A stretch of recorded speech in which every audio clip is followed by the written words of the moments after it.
Okay, so guys, we are live. Diptansh, over to you. So guys, Diptansh is a fellow expert. He'll be leading this session. So over to you, Diptansh.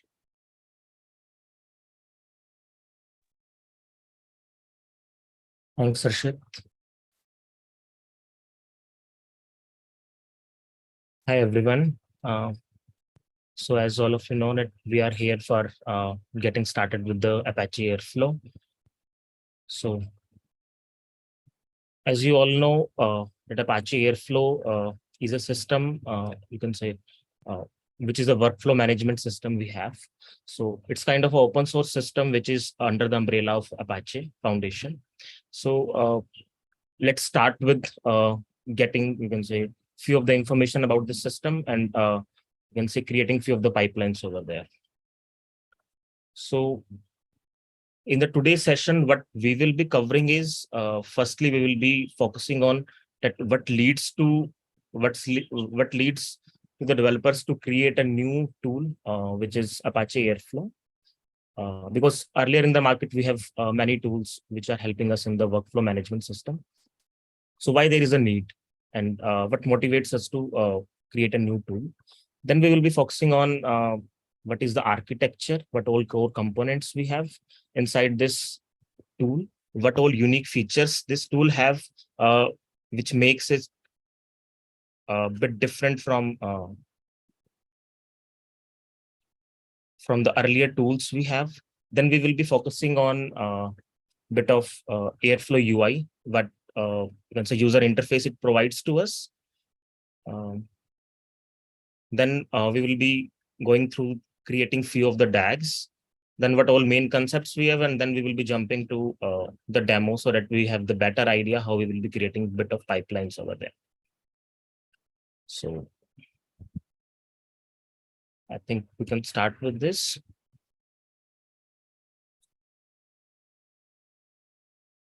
So saying about myself, I have 8 years of IT industry experience. And from last 3-4 years, you can say I had majorly focused on Airflow, PySpark, Hadoop, and you can say all kind of big data technologies.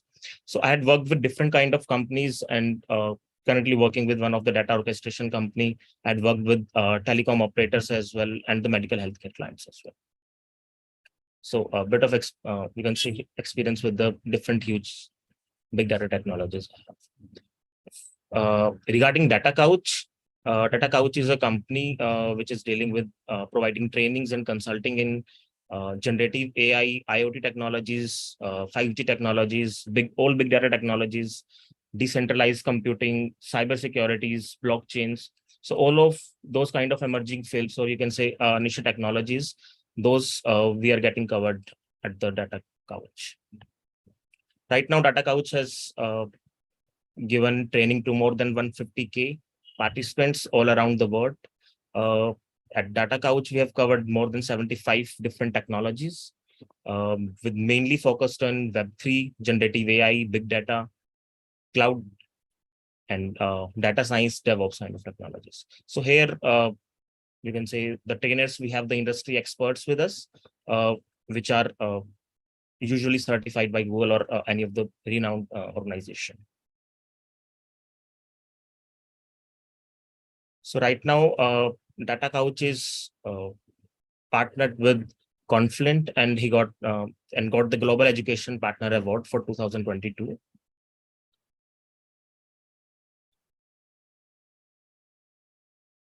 And with Starburst, we have chosen as first training delivery partner. We have 2 different meetup groups with us. Right now, this training is happening in All Things Data Group, where we have around 4,000 participants. And we have another group as well, AI Minds, where we have more than 6,400 participants. So sometimes we are doing training in the All Things Data and later on maybe in the AI Minds group. So we have trainings in both groups. So now coming to Airflow. So firstly, as you all know that Airflow is a kind of a workflow management tool. So firstly, what leads us to create a new tool when we have multiple other tools available in the market. So if I give you a brief example. So if I say about any of the workflow, what workflow is that we have a task 1, we have a task 2, we have a task 3. So we will be completing task 1, then we will be triggering task 2, then task 3. So the main thing is that the earlier systems currently we have is we have to schedule these tasks. If I take an example of the cron systems, we have to write some cron logics inside. We have to just mention, okay, this script you have to trigger on, and after this trigger another script, trigger another scripts. So there are you can say few of the issues with this system. So to rectify all those issues, Airflow is created. So taking you to the slides back. So if you say about any of the big data engineer daily work, so their main job is to automate all of the stuffs they have. You can say they have to automate all of the pipelines they are getting, all of the data they are getting. Taking an example that maybe they are getting some data daily, and then based on that data, whenever they are receiving, they will be triggering some Spark jobs out of it. So you can say task 1 should be that getting all those data from any of the database or maybe any of the Delta lakes they are getting, and then triggering any of the Spark jobs. So 2 tasks here we have. So the earlier solutions, what we have is the cron jobs and the Uzi jobs. So if you have any idea about the cron jobs, you know that we have to just mention the scripts we want to run, and we are just putting it to the shell, and then based on the timings we are providing, it will be getting triggered. And what issue we have there is that we don't have any UI. We don't know that when this script got failed, we don't get any errors. We have to, if we need any alerts and all, we have to explicitly create a new script for using that. Means if we want an email alert, we need to create an email alerting script, and then it will be triggering an error if it got failed. So we have to write everything inside the script only. If I say about Uzi, Uzi is a bit better than cron. We have to write some of the XML files over there, and then based on that files, we can have alerting mechanism as well. The UI of Uzi is a bit helpful, more helpful than cron. You can say we have several. We can get the logs over there as well. But still we have multiple issues there. So if I say about the issues, what we are getting is, so suppose you are a data engineer, and right now you have a just single pipeline, this single pipeline.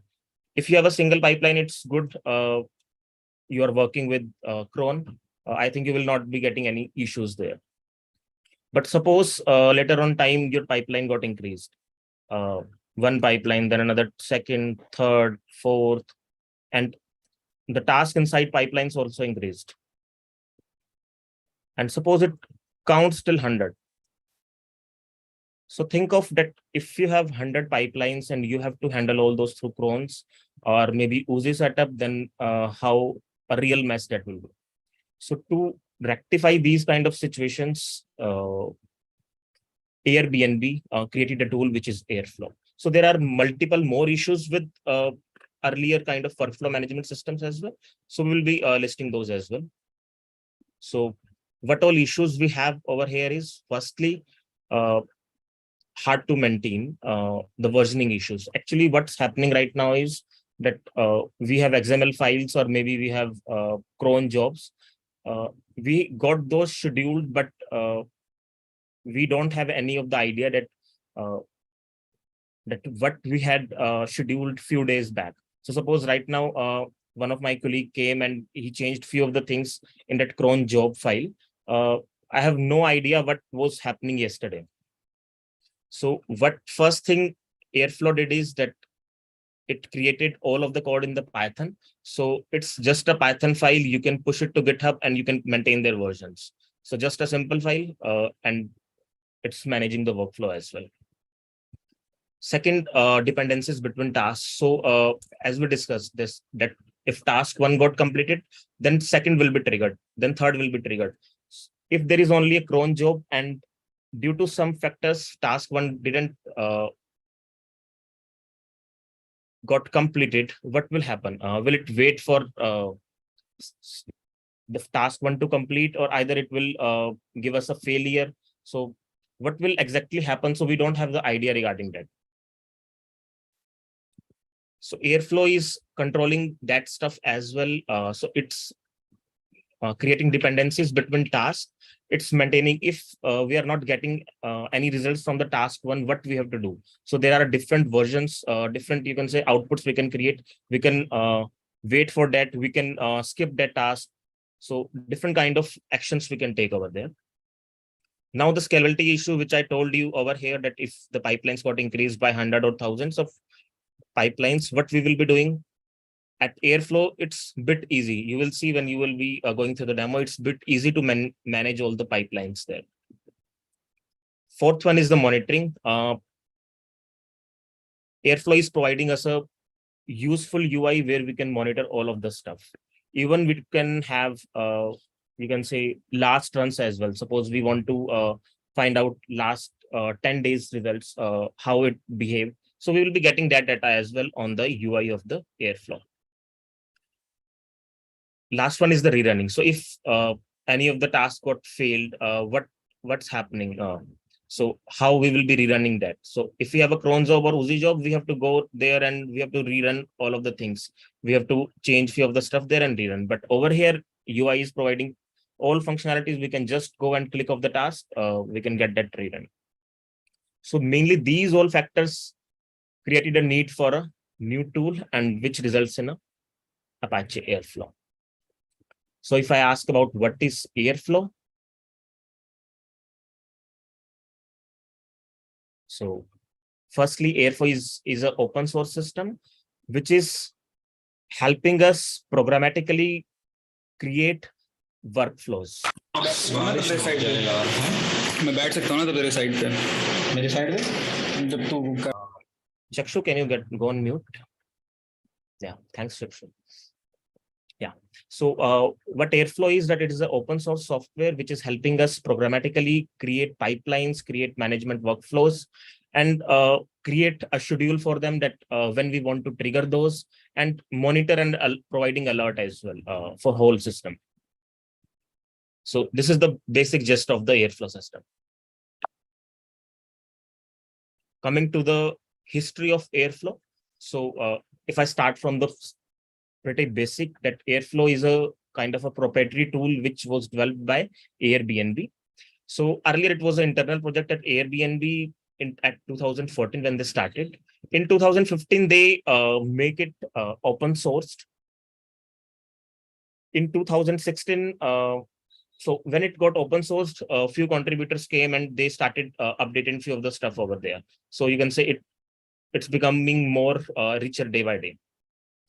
At 2016, Apache Software Foundation asked Airflow to join its incubator program. So now what happened is that, you know that Apache is a open source program we have. So we got, you can say, a lot of audience who is capable of doing updates, contributing to the Airflow. So what happened in the next 2 years is that a lot of features got added to the Airflow. And in 2018, Airflow became as a top level Apache project. You can say out of all running projects, like you have Spark, you have different projects from Apache. So it got recognized as the top level project. And later in 2019, it was became an industry leading software there. So we got few major releases in between, but the major release we got in 2021 is the 2.0 release. And right now we are at, I think, 2.61 release. That is the stable release we have. Now, how Airflow works. So we have to understand that what all components we have at the Airflow and how it is working. So as I already told you that there are different components at Airflow. So one component I told you is the UI we have. So if I say about different components is the first one is UI. Here we are saying it as web server.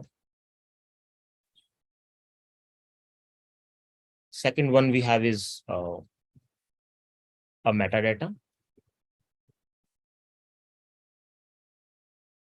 Third one we have is scheduler. Fourth one we have is executor. And fifth one is worker.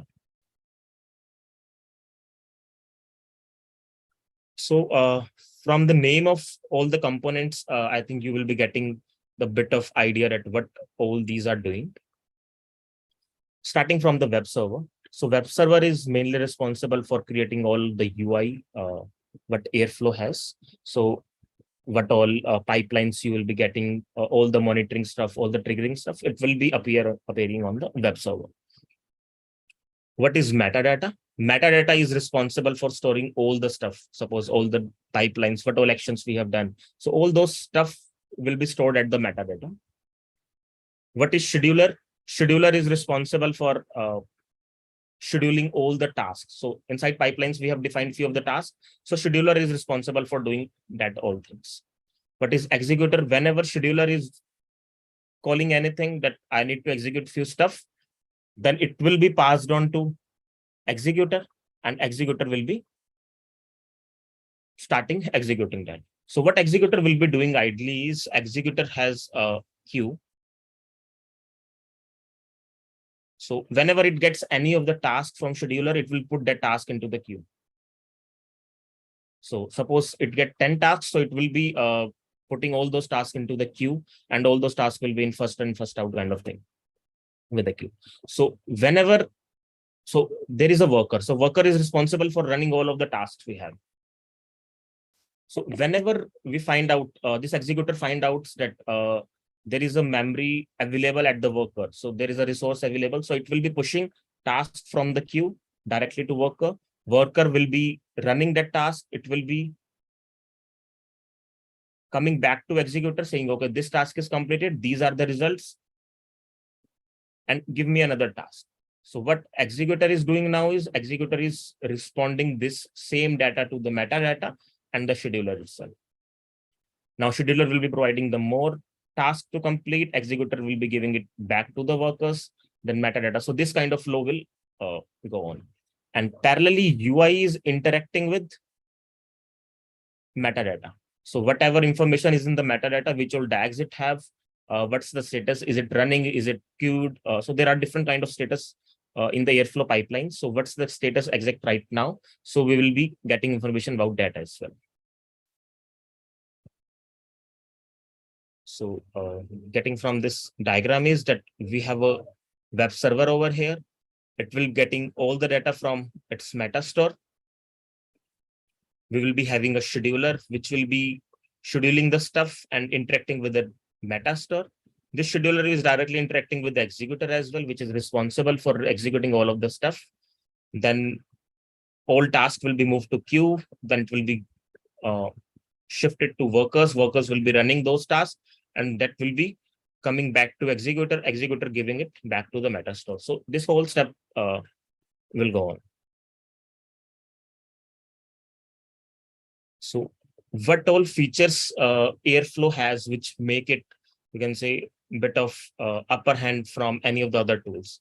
The first one is, you can say that it's based on Python. So you know that Python is very easy language to learn and write. So you can say this is the main advantage we got with the Airflow.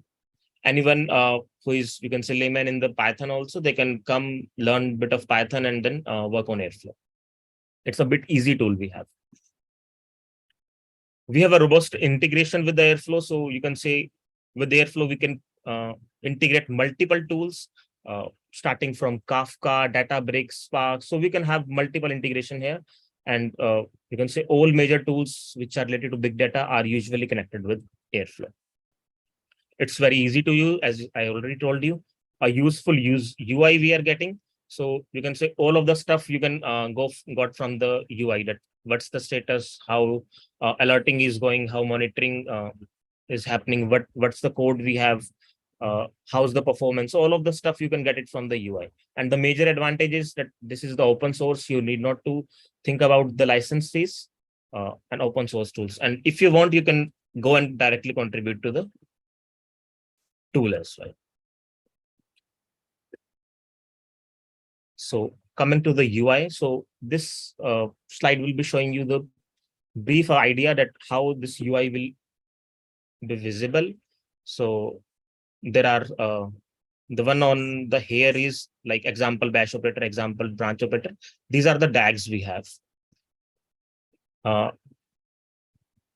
There are few parameters like who is the owner, how many runs it already have, what is the scheduled we have mentioned, is it running daily or what, or maybe you are able to see some cron syntax over here as well.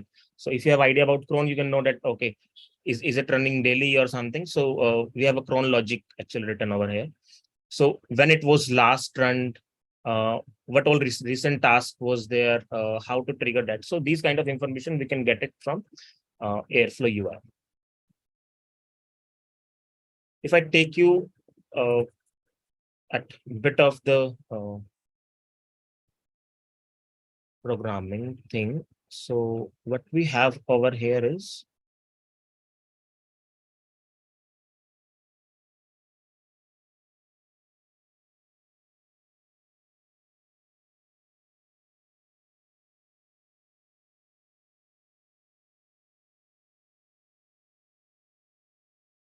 so this is the UI of Airflow we have.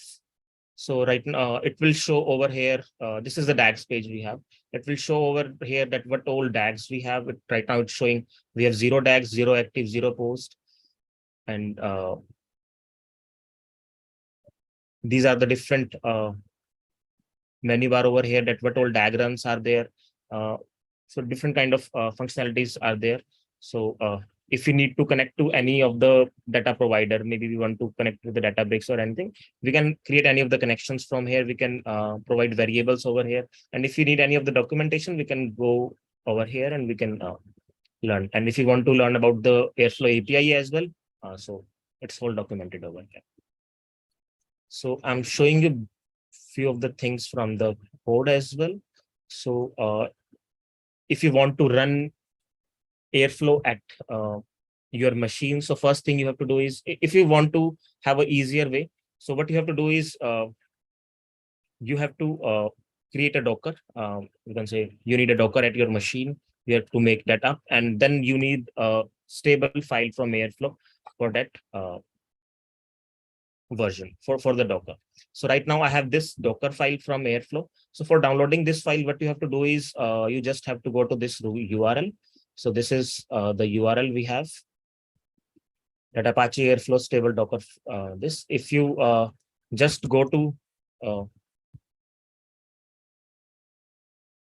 Google and just write, okay, Apache Airflow Docker file. So you will be getting the information about, okay, how you have to create, and later on you will be getting what file we have to use.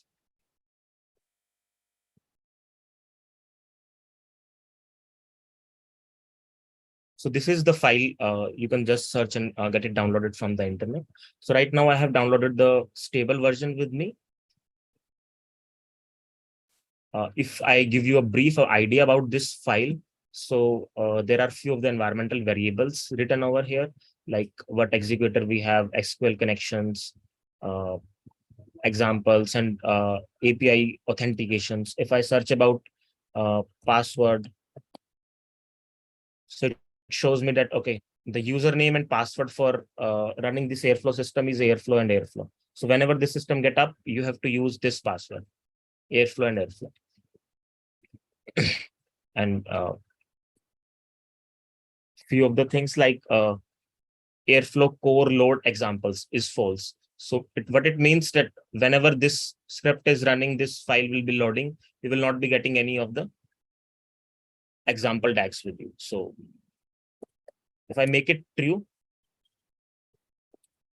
what will be happening is that I will be getting, I think 40-50 examples from the Airflow. So which are, you can say, open sourced.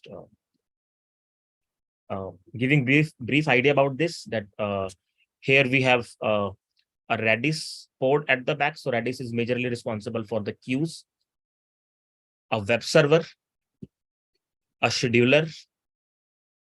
If you see that here we are getting some health check as well. So what it's doing is it will be pinging this port every 10 or 20 seconds and finding out, okay, is it still alive or not? If it's not alive, it will be creating a new port at the back. So the main work over here is that they want to make all of the ports up at the back. So this is the worker port. We have description about the worker port. These are the triggers. These are the environmental parameters we have. So this compose file includes all of the stuff we need for creating our Airflow session. So let's start with creating a new file over here.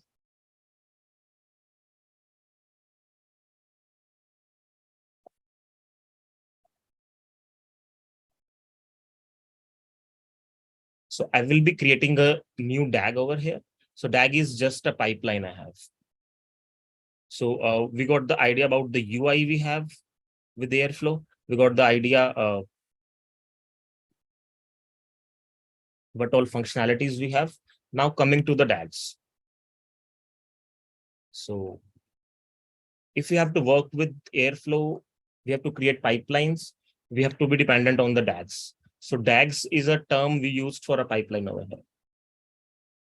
So if any of you have idea that I think you are able to see two figures over here. So which one is DAG and which one is not?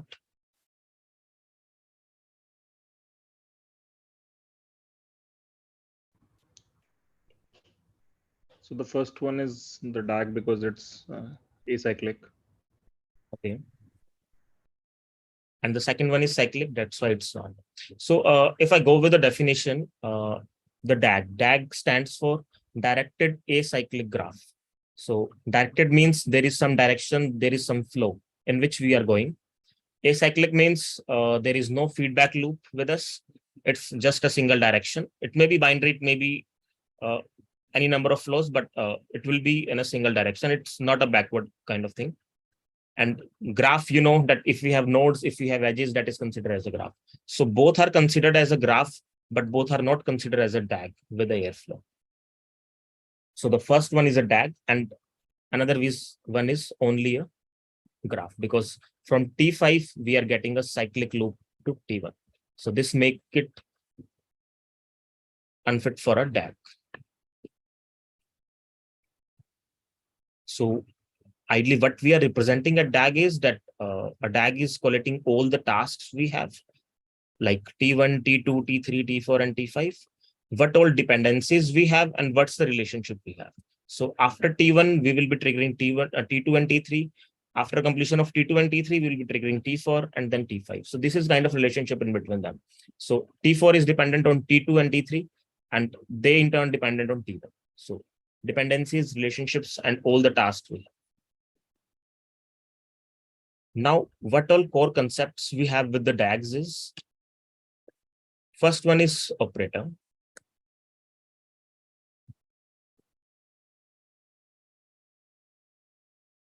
So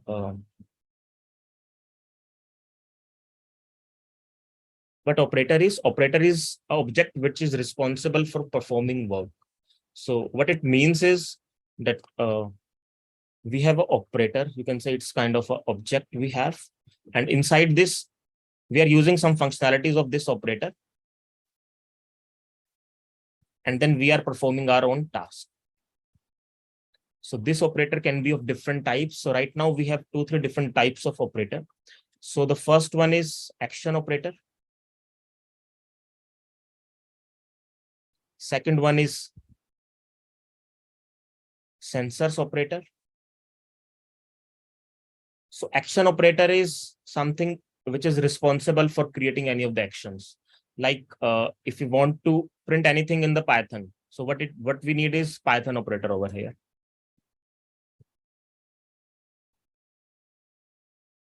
If we need anything to work with bash, we have a bash operator over here.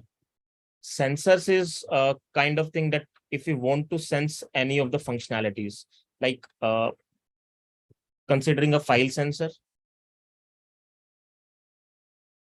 if we want to find out, okay, if this file, if this data is at this directory or not. So suppose taking the similar example which we took earlier, that if we have a nightly data coming in to HDFS location every day, and we have to sense that, okay, if this is coming or not, and then we have to trigger our Spark jobs.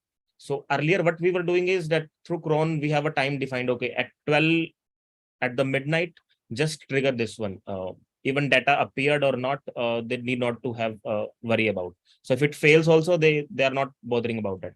But right now, what we can do is that if due to any issue, it got delayed, maybe 10 minutes, 15 minutes, or maybe hour it got delayed. So it will not trigger the task. It will wait for the file to appear and then it will trigger the task. So it's kind of a file sensor we have. We can have some task sensor as well, that based on some external tasks which are happening, another DAGs are triggering, and you can say vice versa. You can have. So these are different kind of operators we have.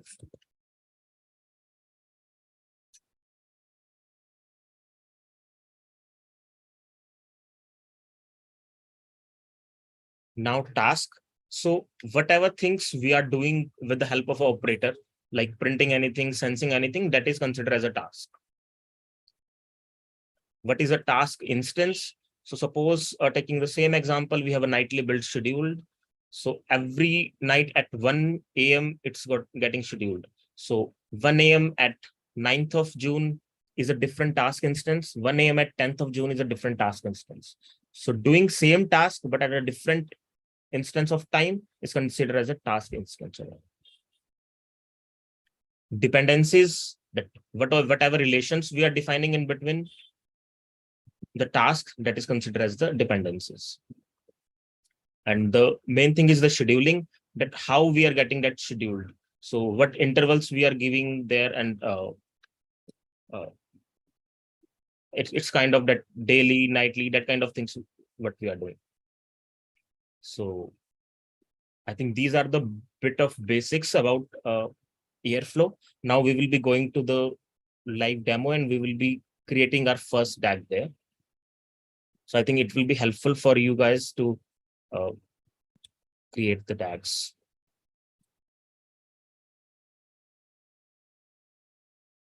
So firstly, what you have to do is whenever you have a compose file, you have to get this compose file and you have to create a folder DAGs. Inside that, you have to just create a new file. You can give any name to it and you have to write Python code over here. So we will be starting from few of the stuff from here is like I have just added few of the functional, few of the, you can say, libraries I need for running stuff over here.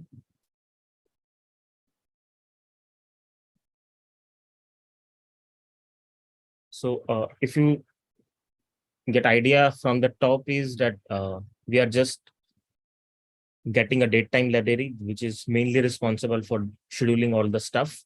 We have an Airflow library over here, and from Airflow, firstly, we imported a DAG. DAG, you know, the pipeline we have to create. Some decorators, some operators we have, and some sensors we have. So firstly, we will be creating just a simple DAG with us, and then we will be going to few of the, we'll be trying with the sensors there.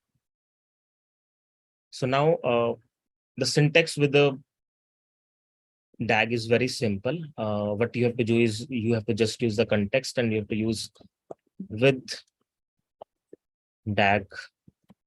So whenever you are inside, it will ask few of the things from you.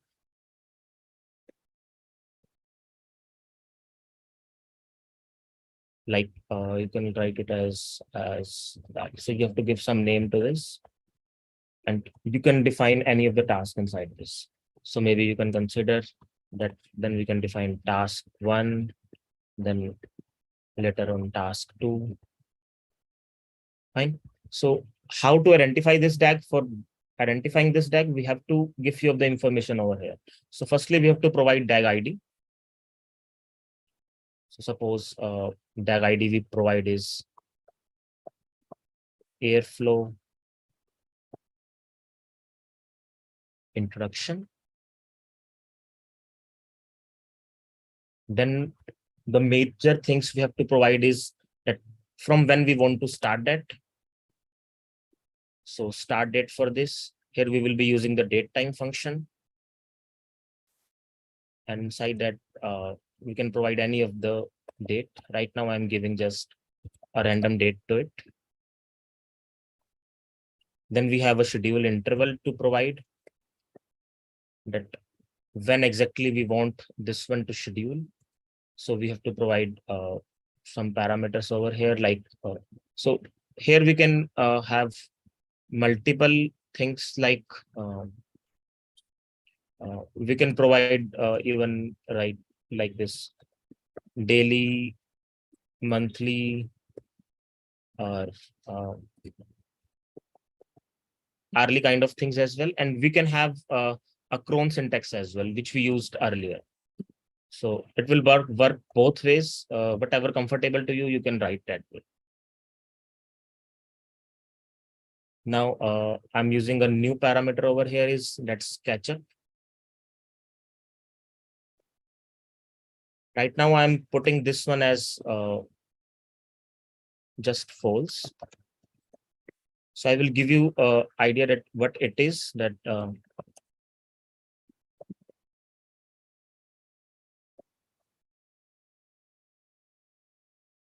so if you see the start date which I provided is 2022, 1st January 2022. And right now the date is today is it's 2023, 10th of June. So if I say that run this DAG and the start date is this, so what do you think of that? How many tasks it will execute?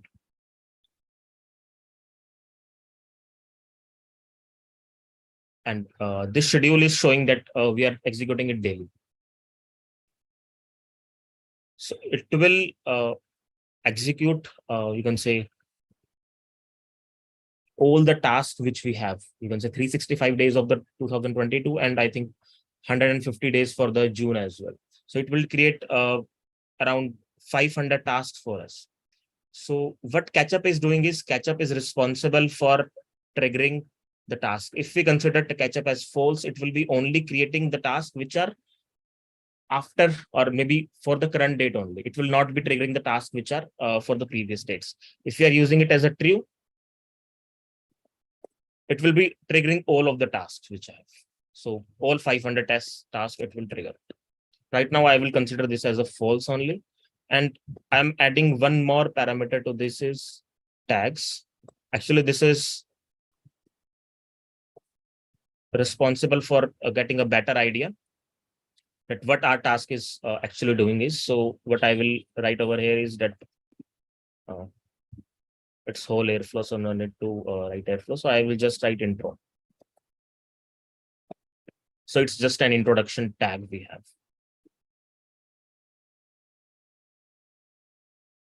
So these are the few parameters we have to define. Now we have to define any of the tasks inside this. We will save this file. We will write some task over there. So firstly, you can say, as we have defined a few of the operators earlier, like we have Python operator, bash operator. So let's start with the bash operator. So I will be writing bash operator task over here. So what I have to do is that, you know that I have imported this bash operator over here. So I will be taking this. So bash operator will be equals to, I will be writing some variable over here like bash underscore task. This task is equal to bash operator. And inside this, I have to pass on few of the parameters, like what is the task ID I want to provide. Let's use the same task ID we have. What is the functionality we want to trigger? So what bash command we want to trigger?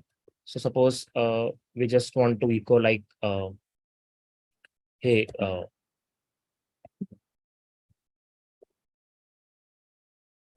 you are using bash operator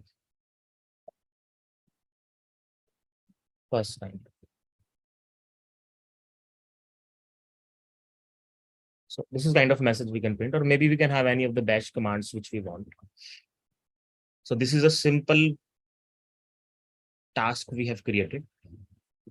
Now coming to the task 2, we can have a Python operator with us.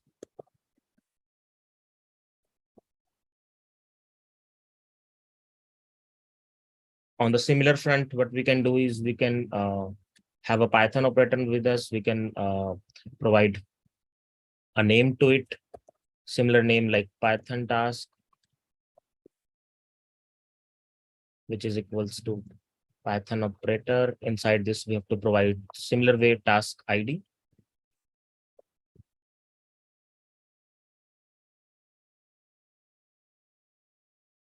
Then we have to provide what functionality we have to use with the Python. So here earlier with the bash, we use bash command. So in Python, we have to use Python callable function. So what we have to mention over here is we have to mention some function over here, which will be doing the functionality which we want. So for this, what we have to do is we have to create a new function. So I think everyone is familiar with creating a new function with Python. So let's create a new function, Airflow underscore Python. So whatever we'll be doing inside this function, it will be passed on to. So right now, I'm just writing pass over here. So it's going to work like this. So whenever Python callable is called, it is executing this Python Airflow Python operator function. So if we just print something over here is that let's understand Python operator. So now whenever a Python operator is called, we will be getting information about this. We will be getting this message. And whenever a bash operator is called, we will be getting this bash message with us. Now, what happened is we have defined both of our tasks, but we have not provided any of the linkage in between those. So while working with Python, and you can say with the DAGs, it's very easy to provide dependencies in between tasks. So what you have to do is you just have to write the task name. Suppose what you want is that you want to run bash task first, and then if bash task is passed, you want to run the Python task. So what you have to do is you have to write the task name for both, and you just have to use the bitwise operator as this. So what it shows that firstly bash task is triggered, then after triggering this Python task is triggered. So there are bit more functions as well, like set upstream, downstream, upstream and downstream as well. So that function is also used to set the functionality and you can say relationship between different tasks. But what we prefer is just using the bitwise operator. So if you want to do a vice versa kind of thing, you can have a reverse operator, like Python task will be created first, then bash task will be. So right now we are using this. We are just getting this saved, and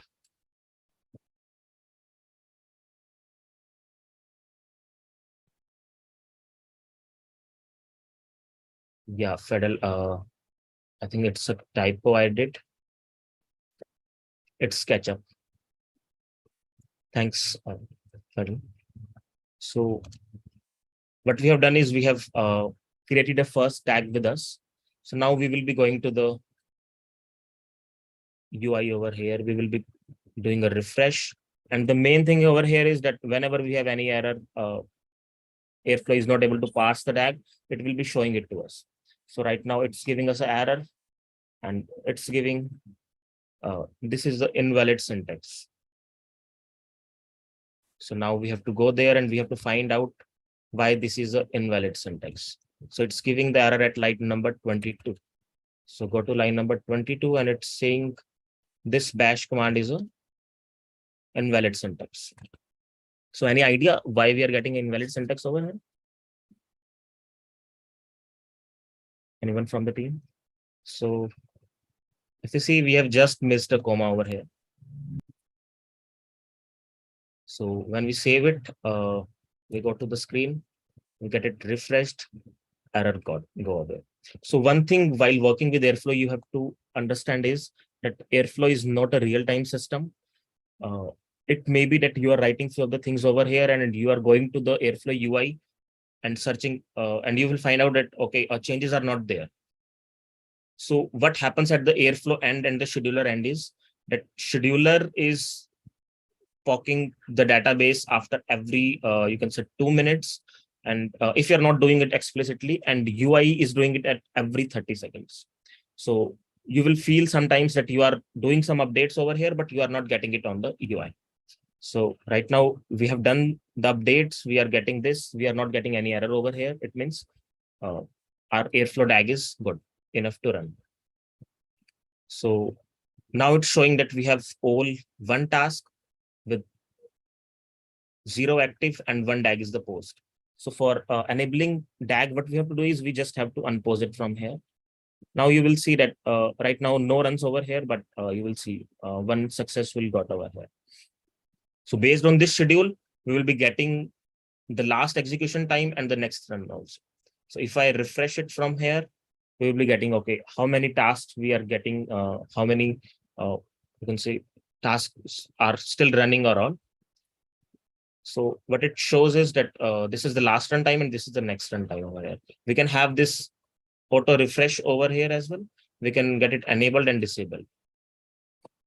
And this is the functionality of the tags I told you earlier. Suppose we have some different tags with us and we just want to have the tags with the name intro, with the tag intro. So we just have to write over here that we need the tags with the intro. So it will be filtering. Suppose we have hundreds of pipelines and we just want the pipelines which are mainly with the Spark stuff or maybe with the maybe any of the Kafka stuff. So we have to write that tag over here and we will be getting that stuff.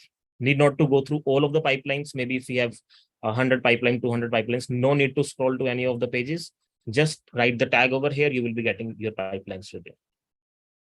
Coming inside this pipeline, what we are getting over here is just I will be showing you some simple UI that this is the first task we have. This is the second task we have.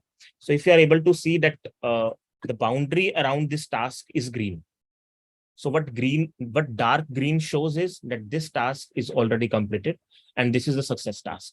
So if you get a bit of just from the above syntax is like if the task is deferred, it will be in a purple shade. If it's failed, it will be in a red. If it's running, it will be in a light green.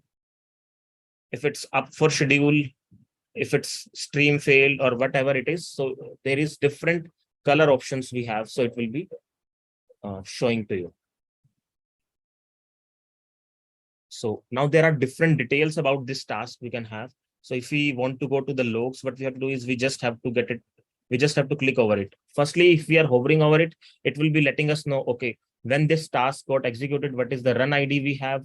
What is, you can say, what operator we used, what is the trigger rule we have, and what is the timings we have, and how much duration it took to complete. So this all information is written on the screen in the black box over here. So if I click on this and I go to the logs, I will getting this log over here. That these all the internal commands which Airflow ran, it created few of the environmental variables there.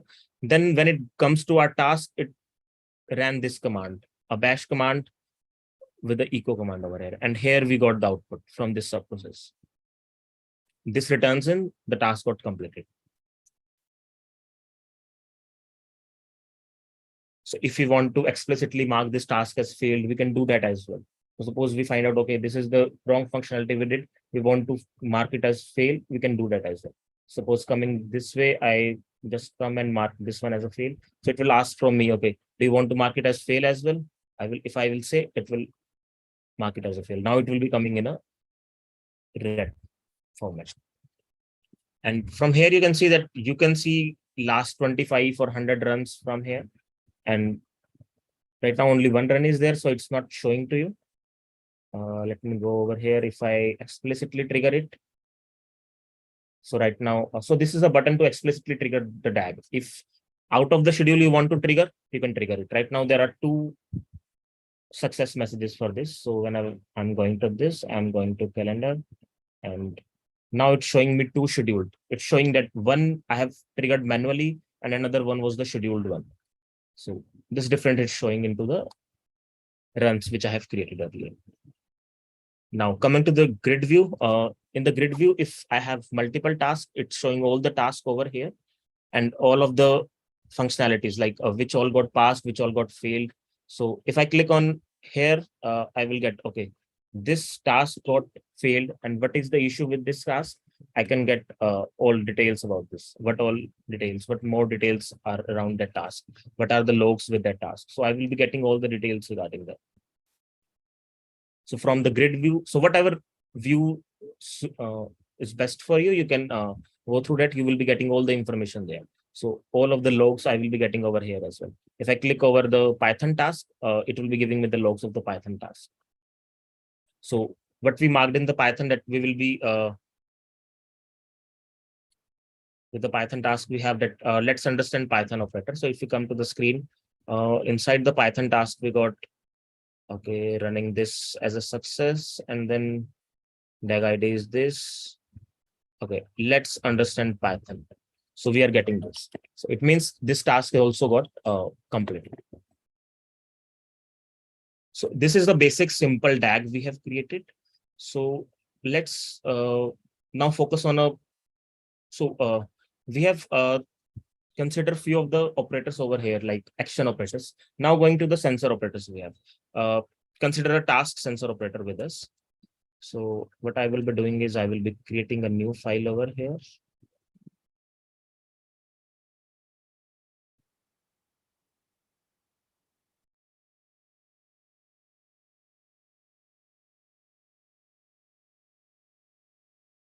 This is master sensors.py, and another one which I will be creating is a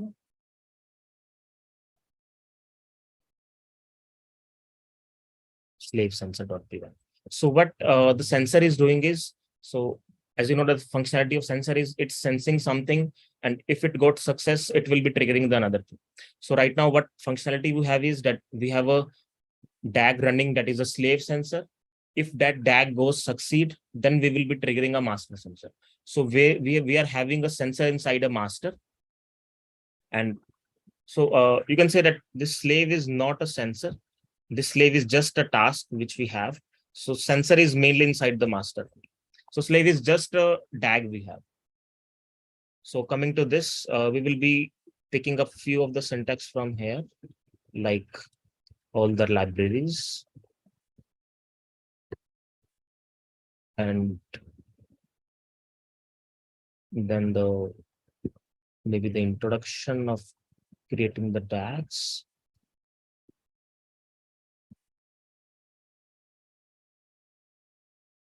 So what name we will be providing it as a, you can say a master. Same date time we can have catch up, all of the things. And with intro, we can mention over here as sensors as well. So it will be a bit easier for us whenever we will be tagging sensors only. So we'll be getting on the screen sensors only. We can have a filter over there. So now what we have to do is, if I say, firstly, we have a sensing task over here. And based on that sensing task, we will be triggering our original task, or you can say main task over there. So firstly, create a sensing tasks. So for sensing task, we have library we have imported. This is the external task sensors we have. So we will be importing this external task sensor with us. So we will be defining some variable like sensor is equals to external task sensor. And the main thing, firstly, we have to provide is the task ID, which we provide with every operator we have. So what task ID we will be assigning to it? Let's suppose sensor only. Then as you know that this is a sensor, so we have to mention that on which task or on which DAG it will be sensing. So we have to pass on those informations into this as well. So suppose this master sensor is sensing the stuff which is inside the slave. So we have to mention that as well.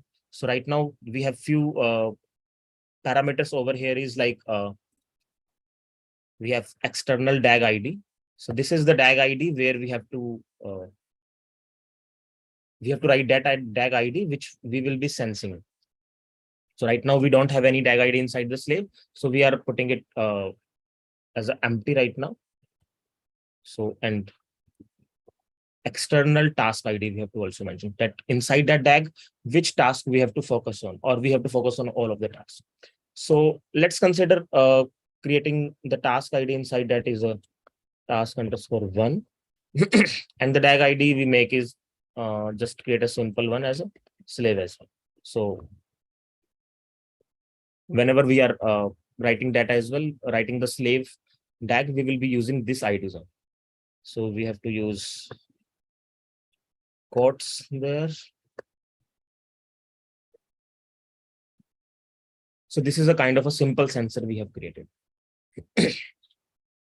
So then after getting this sensor, we can have any of the functionality happening. Suppose taking the simple one that we can have a Python operator with us. We can create a Python task only.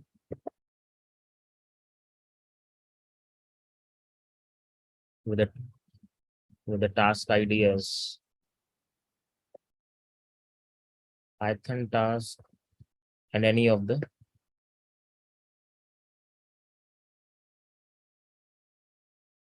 and writing a similar you can say a Python callable function. So similar way we'll be defining a function over there. We can say sensor underscore airflow. And what we'll be doing is we will be printing like, okay, this task is executed after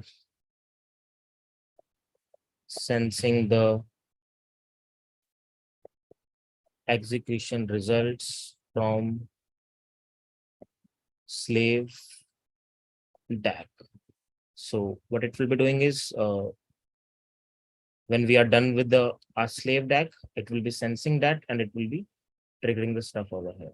So we will mention our sensor airflow. Now what we have to do is, we have to create the pipeline. We will be mentioning after sensor, you have to run the Python task. Now this is the master we have created. Now we have to go to the slave. So inside master, we have not did any advanced items. We just use the external sensors over here. This sensor is sensing on some different DAGs we have. And then we will be running about any of the functionalities. Like here we are running a Python script over there. Now coming to the slave one, we have copy pasted the similar workflow. We have considered it as slave. We need not to mention any of the sensors over here. Right now, main thing is that we just have to execute some slave task. And based on that slave task, we will be executing the stuff. Few things we have to understand over here is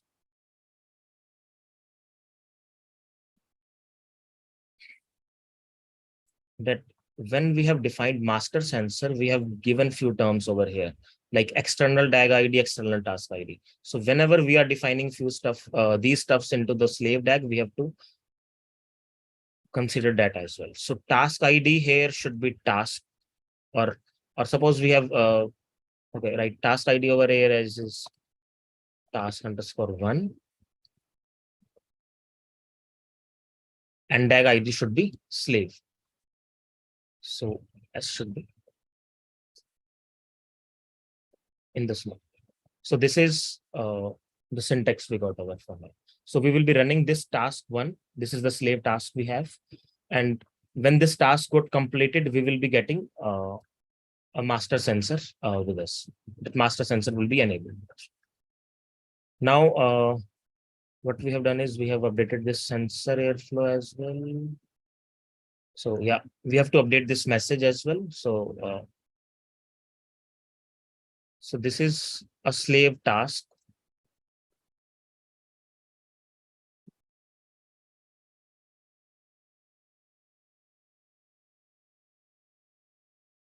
Which in turn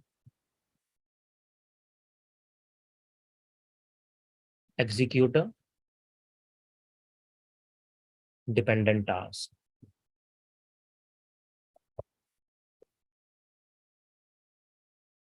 Fine. So this is the task we have. So one thing we have to update over here is that we have named it as a task1. So while defining the pipeline, we have to name it as a task1. Now go to the Airflow UI, which we have. Coming to the DAGs, it's still showing we have some errors. Inside master sensor, we have an error. Okay, let's solve that. So same error we missed a comma again. So same error, let it refreshed. So it got enabled automatically actually. So what I will be doing is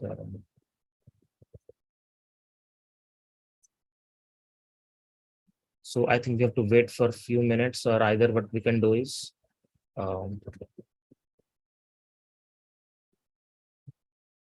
we can make this server down, the Airflow server.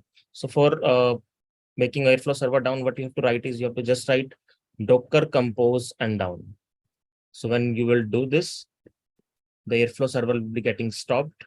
It will taking a bit time. It's stopping everything. And when you will refresh the screen, you will not be getting anything over here. If you do this, it's not there. So it's removed completely from here. Now we have to do again restart the server. So for that, you have to just write Docker compose up. The server will be up in few seconds. I think it will take a minute to get up. Meanwhile, we can find out if we have any another issue with the tag as well. We have not missed any of the commas there. So I think we are all good to go. So from the logs, you can see that the version we are getting over here is Airflow 2.6.1. So you will be getting all information there. So Airflow is triggered, and I think it's up now. Yeah, you're getting the screen. So I told you earlier that what ID password we have to use is we have to use Airflow and Airflow. When we click over here, we are getting this. So any idea? We just created 3 DAGs over here. We are getting, I think, more than 40 DAGs over here. Why? Anyone?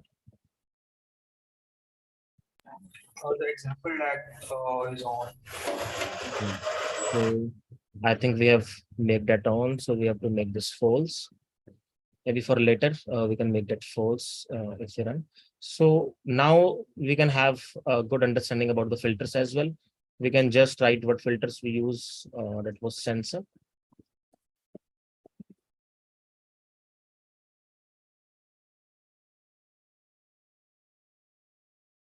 So for sensors, we just have 2 DAGs with us. So right now, slave is automatically on actually. So suppose it was not on and it got success. So whenever master will be verifying, okay, this stuff is on or not.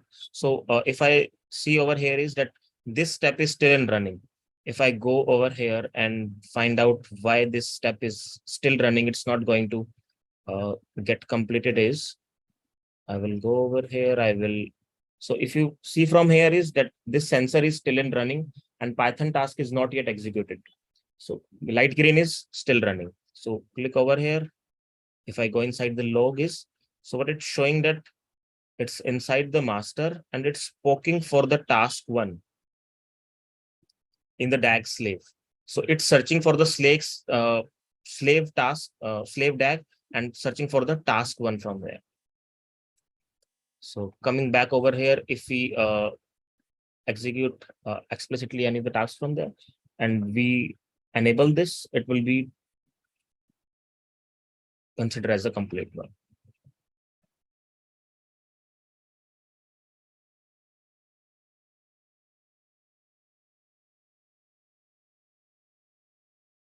So this task got completed. If we refresh this, we have to execute this one. So now there are two tasks in the running, and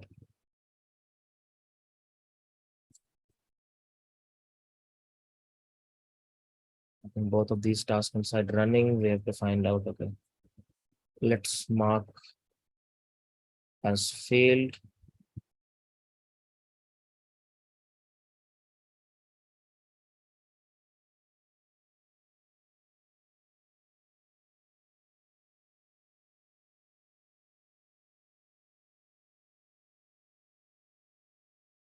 So it will be still checking for the task. Have to get from this, and whenever the task from this got completed, so it's, if you go to the other DAG, the slave DAG we have, so its task got completed. Actually, whenever we are doing this, we have to take in consideration about few different parameters as well. So I will tell you a few things which we are facing right now is why it's not triggering and completing this. So I will tell you a few things over there is. So what we have to consider over here is when we have a master one and we have a slave one. Firstly, the schedule interval.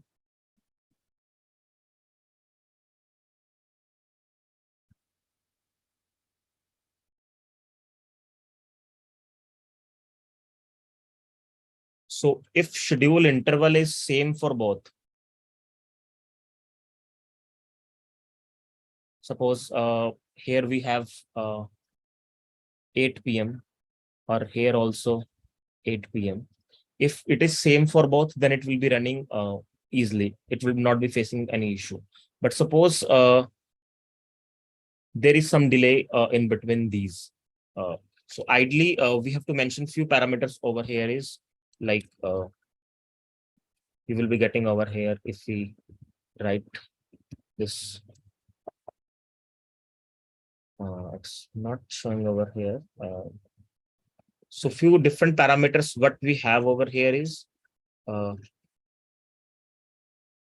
like the default interval in between. It's delta interval that in between master and slave, how much interval we can have. It may be 2 minutes, it may be 3 minutes. So we have to explicitly define as well. If any of the tasks got completed before that and we have not defined any delta, then the master will not be considering that. It will not be sensing the stuff. It will not be able to sense that you can say triggered DAG, and it will not be going with the flow. So we have to mention that delta stuff as well. So based on that delta stuff, if we use that, then we can have that completed, I think. So if we make those unpost right now, and if we go with bit of the functionalities from here as well. So as you know that this is the grid view we have. We are getting all the logs, all the information about the DAG. This is the graph view. And if you go to the code, you will be able to find whatever code we have written, it's over there. So this is the, you can say, the basic functionalities we have with the Airflow basic, you can say DAG writing, how we can run that. So whenever you want to go through, you can have, you can go to the GitHub page of Airflow. You can have some examples from there. You can try those examples. You can learn from few of the stuffs we have. So I think it's a good one to start with, I think. So coming to the slides. So we are done with the demo. So if you want to connect with me, you can connect with me on LinkedIn. You can just directly search Diptansh Agarwal, or you can just copy this link as well. And if you want to connect with the DataCouch, we are present on all social media platforms. You can connect with us on our meetup groups as well. Any questions, team?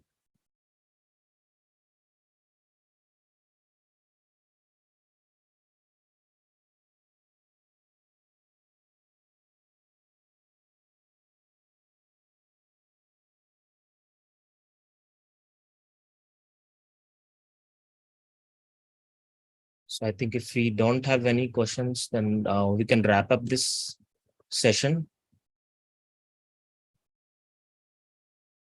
So thanks everyone for your time. Thanks for attending this session.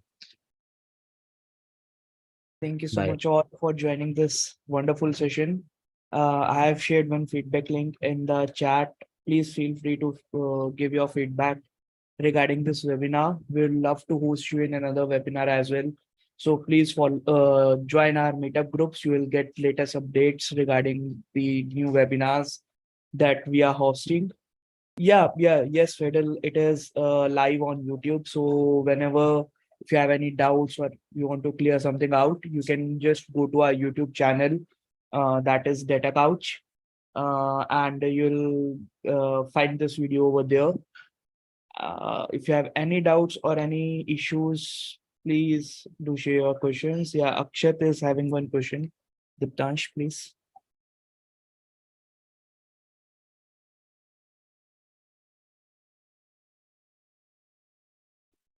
So the question is, what is the difference between executor and the worker functionality? So I will show you things. So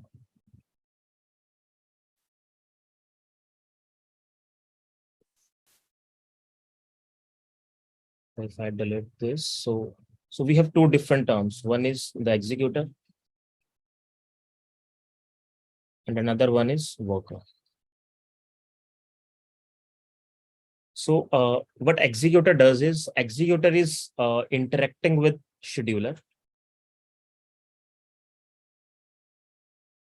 Scheduler is saying it, okay, this is the task we have, you have to get this run. So this is the responsibility of the executor to monitor all of the memory it has. So where we have the memory is the workers. So what it will be doing is that with the executor, whenever any of the task is coming to the executor is having a queue at the back.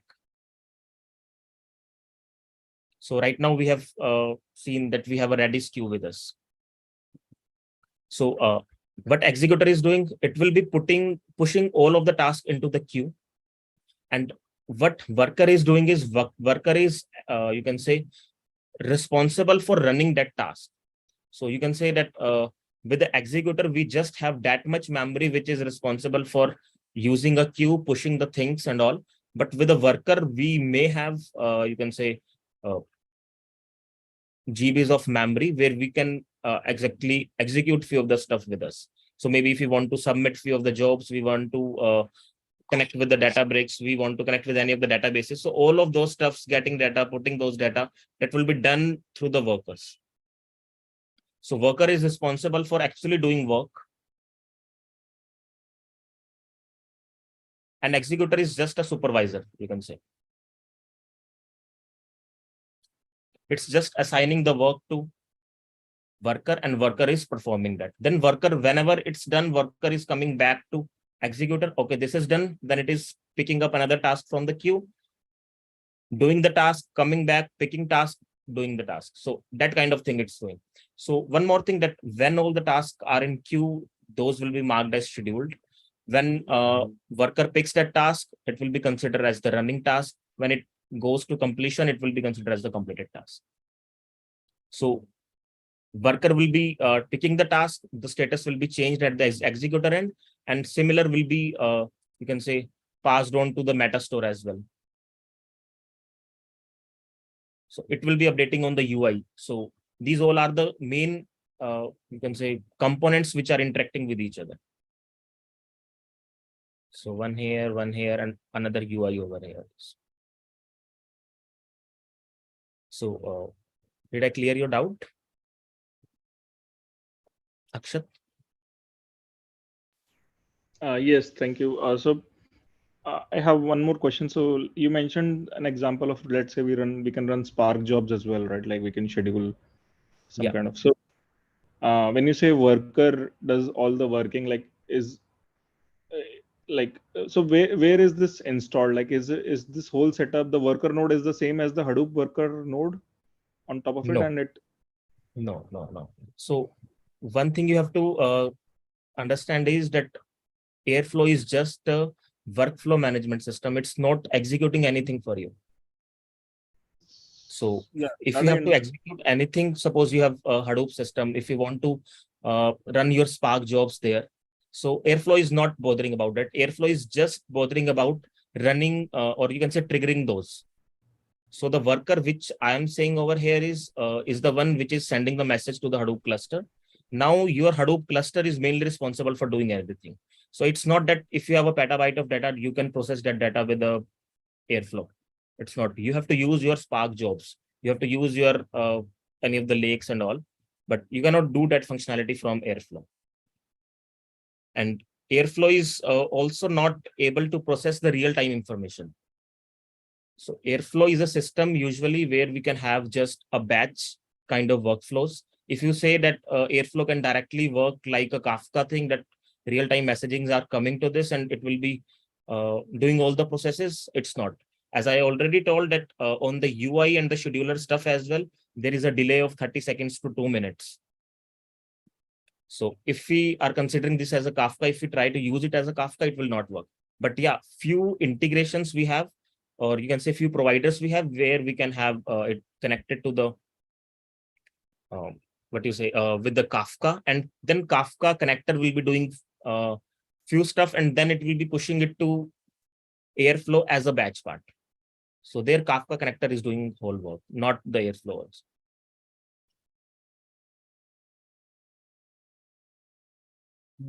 There is one more question from Federal. Please answer that as well. So Fadel asks us that where the salary fit the architecture. So we have this architecture. Actually, this architecture is just based on the local executor. Like you just have a single worker with us. So this worker is a single worker. So it's a single node architecture we have. So if we are considering the salary, so what we have to do is, so what at the salary having is that we have a different node for workers. So suppose we got 100 of tasks in a bit, and we want to run all those quickly. So what we'll be doing is we will be changing our executor to a salary. So what it will be doing at the back, instead of just single worker, it will be triggering multiple workers. So these are the multiple workers at the back. So it will be triggering all those workers at the back, and you can say this is the worker 1 with us, this is worker 2, this is 3, this is 4, based on the memory we have. And these all workers are divided into some slots, and inside that slots, those tasks will be allocated. These tasks will be allocated to the slots.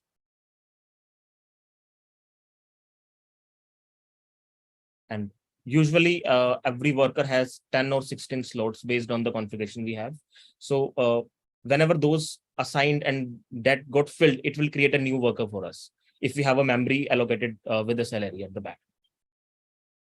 So you can say if we want to work with multi-worker architecture, then salary or maybe Kubernetes come into existence.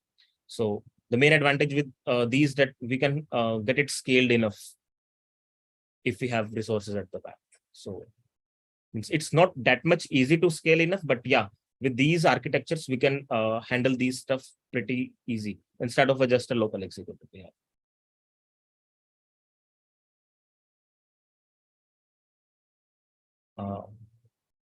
Did I clear your doubt, Fadal?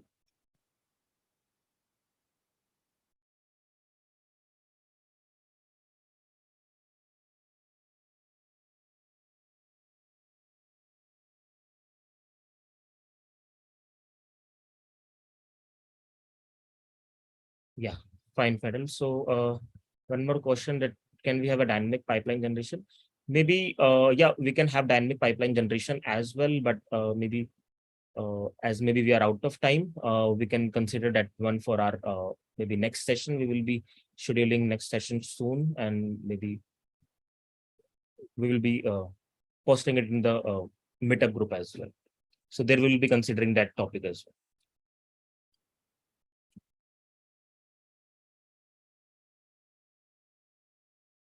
If we don't have any questions, I think we can wrap up. Yeah, great.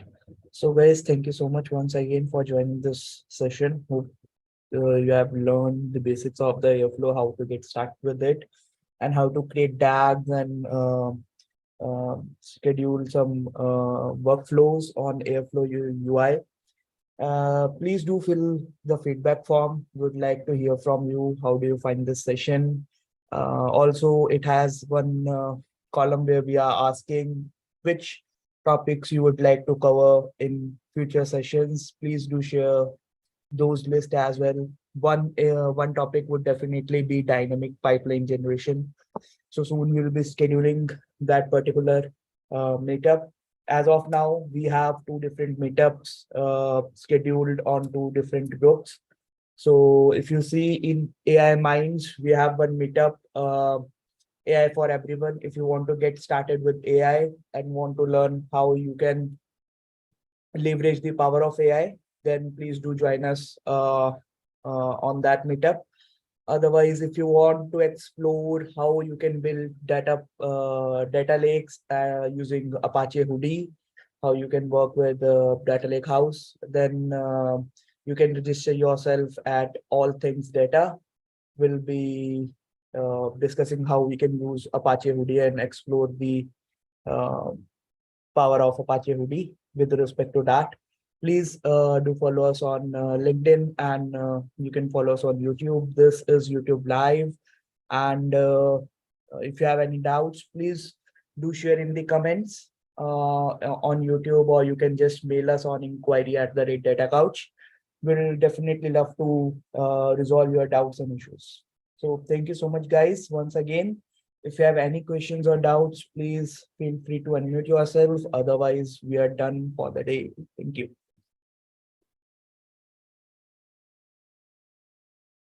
Thanks, Ashok.